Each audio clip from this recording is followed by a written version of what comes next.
Sa mga baguhan sa bangkarera na gustong umangat, maligayang pagdating sa mundong ito ng kahusayan at paglalayag sa tubig.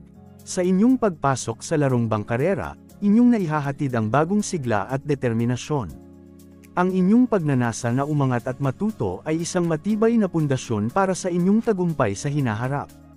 Sa mga simula, tandaan na ang pagiging baguhan ay bahagi ng proseso ng pag-unlad.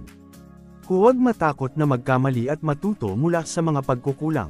Ang bawat aral na natutunan ay magtuturo sa inyo kung paano magiging mas mahusay na manlalayag. Mahalaga ang regular na pagsasanay at pagpapalakas ng inyong katawan at isipan.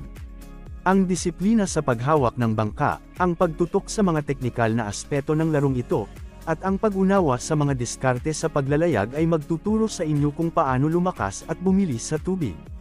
Manatili kayong bukas sa mga payo at gabay ng mga mas karanasan sa larong ito. Makinig kayo sa kanilang mga kwento at mga strategiya na kanilang ibabahagi. Huwag kayong maiyang magtanong at magpatibay ng inyong kaalaman.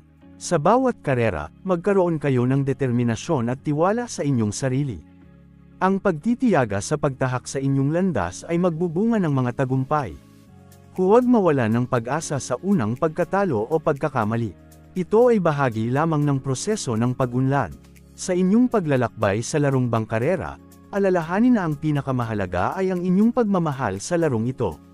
Ang pagnanais na umangat at magtagumpay ang magiging susi sa inyong pag-unlad bilang isang karerista. Naway magkaroon kayo ng maraming tagumpay sa inyong paglalakbay sa mundo ng bangkarera. Tuloy lang ang pag-angat, pagpupursige, at paglalayag sa mga alon ng tagumpay. Ito po si J Castle TV.